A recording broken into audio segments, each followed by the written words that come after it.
Hey guys, Elvin Archer here. Now as you can see behind me, I'm just in some brand new woodlands, like new plants, new animals, new places to as you can probably see, I can barely contain my excitement. Let's just roll.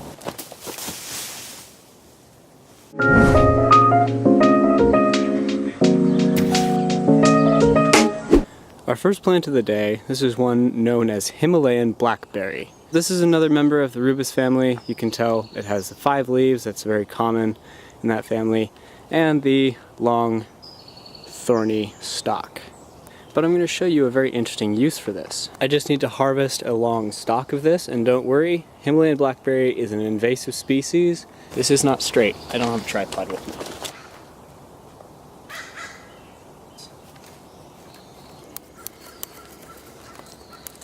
All we have to do is split the stalk down the middle, and it splits very easily if you just use your knife like this.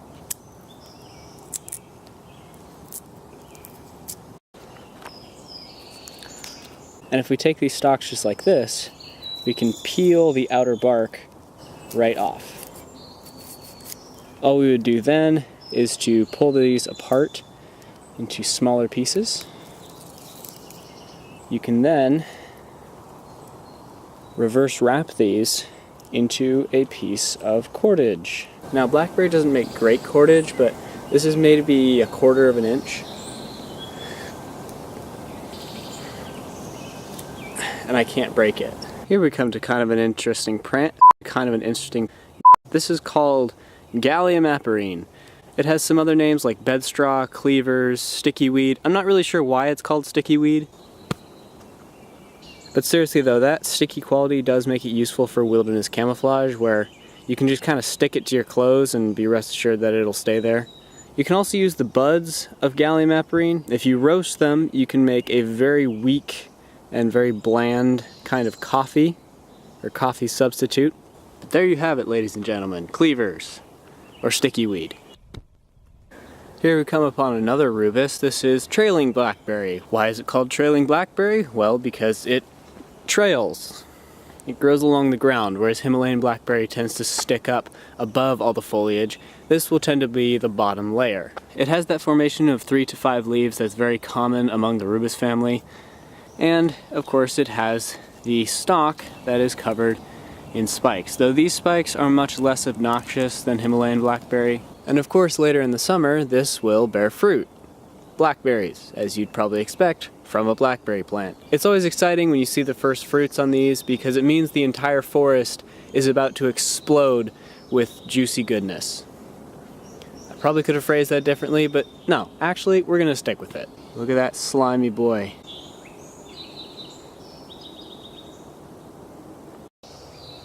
Have you ever been in a survival situation and you're like, oh man, I'm really thirsty, but there's no good sources of water around? Well, look no further than the morning dew, which, as you can see here, collects heavily on the undergrowth of plants. All you really have to do is maybe tie some rags around your ankles and wring them out into a container. And you can actually gather quite a lot of water this way. And as long as you don't drag your rags through a bunch of poisonous plants, it will be perfectly safe to drink. Right now I am not in a survival scenario. I've got plenty of water, and it's just a pain because it's making my pants wet.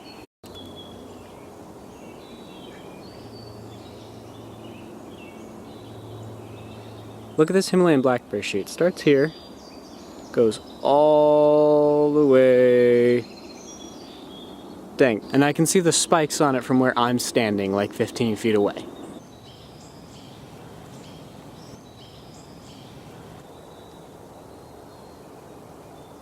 I don't know what's so fascinating about this to me. I think it's just the fact that it's so unnaturally flat. Like you're used to the forest floor rising and falling, and this is just completely flat and still because it's a pond. Here's one of those real fun members of the carrot family. This is poison hemlock. These are 3 quite big ones right next to each other. You know, Socrates would be having a field day. I'm sorry, was that too soon? So rubus is just killing it today. This is thimbleberry, which unlike a lot of other rubuses, it doesn't actually have spines on the stem. It has these little hairs. And thimbleberry is a little bit earlier to bear fruit than the other ones. Moving on. Look at that. That's my kingdom. And this is where I survey the land, my king. This is where I look at stuff. What do you know about them woodland strawberries right there? Oh man, these were always such a disappointment to me as a child. Because you go in and you're like, oh man, there's some strawberries, and then they're just kind of bland and very seedy. They look nice though. I've come across this pile of wood shavings here, and I can think of only two possibilities. A, someone was trying to seduce their girlfriend up here with their masterful carving skills, or B, we had a very forgetful vampire hunter who forgot his stakes at home and had to improvise in the field. What do you think? A, no, stop moving. I need to ask you your opinion. What do you think? Was it A or B? A or B, little bird?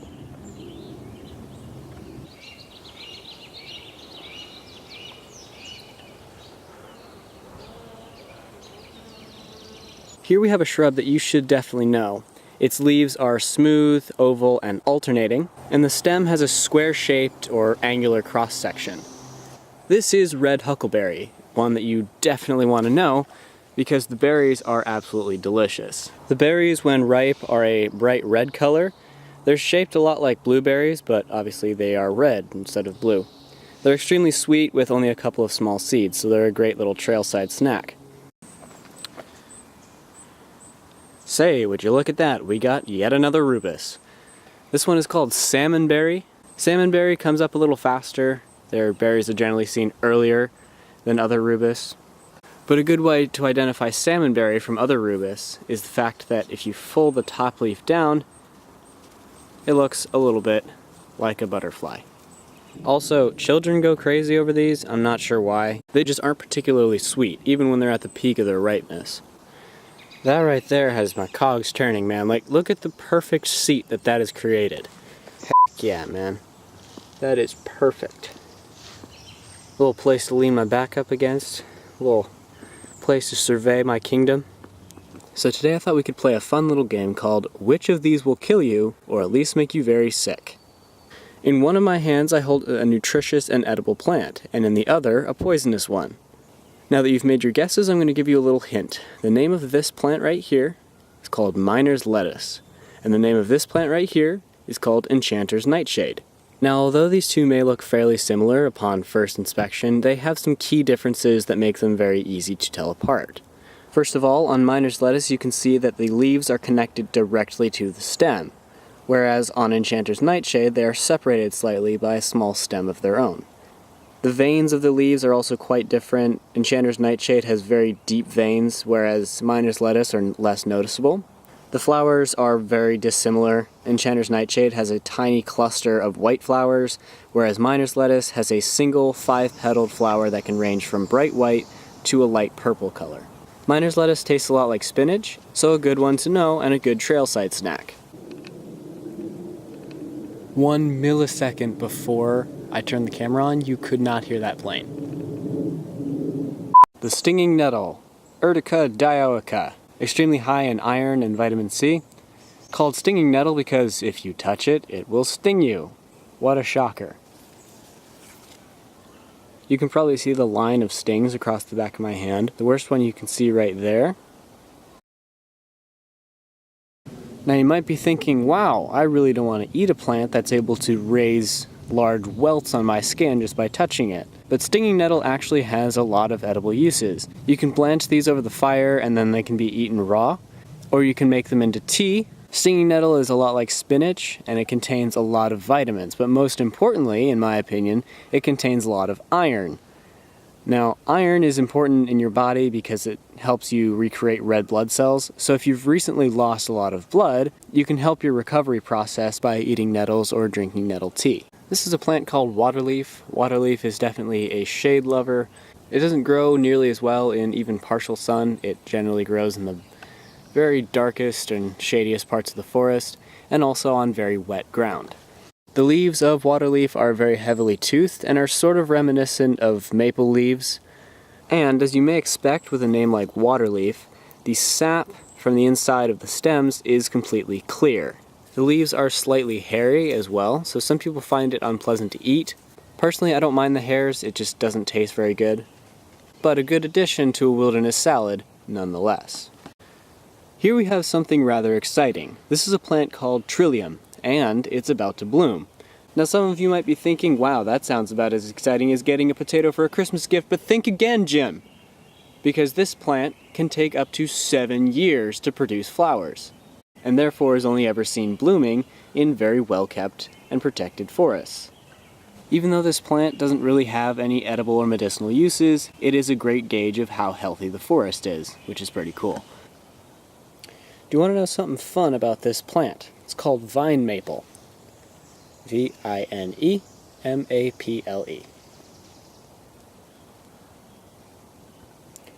That's pretty neat. This is a plant that you need to know. Now, I don't recall if I've actually talked about this one before. If I haven't, I'm not sure what I've been doing for 3 episodes, and if I have, then, well, tough. You're going to hear about it again. This is broadleaf plantain. Plantain is a fairly obvious plant. It's easy to identify. The leaves are oval and have veins, very clear, obvious veins that run towards the stem and then in sort of a curving pattern out towards the tip of the leaf. Now, the cool thing about these veins, especially in older plants, is that they have a thin string running through them. What you need to know about plantain is that it's really good medicinally. It's been used to treat topical stuff like insect bites and stinging nettle stings. So if I were to chew this up right now and press it against the stinging nettle stings from earlier, they would almost instantly stop stinging. It'll also help with mosquito bites or rashes and whatnot. Chew it up, slap it on there. But plantain also has a lot of other medicinal uses. It's been used to treat colds and flu, so a good one to know when you're out in the woods and have a bit of the sniffles. Another identifying feature of plantain is these tall flowering stalks. Tall relatively, they can grow up to about a foot. They will at some stages actually have small flowers on them. Most of the time you'll see them either before or after that because they don't bloom for very long. Alright, I'm going to do something dangerous with you guys for the sake of a shot.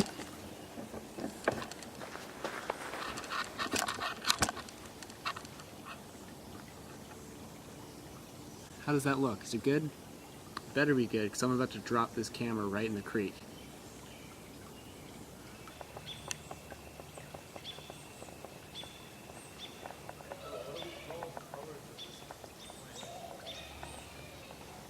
I bet 99% of people would just walk past this without having to explore the magical wonderland that's surely through that gap in the tree.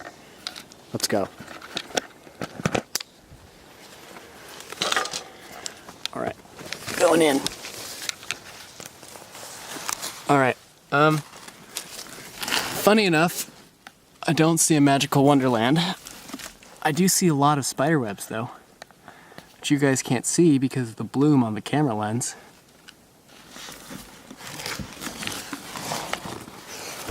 Ow. Worth it, 100%.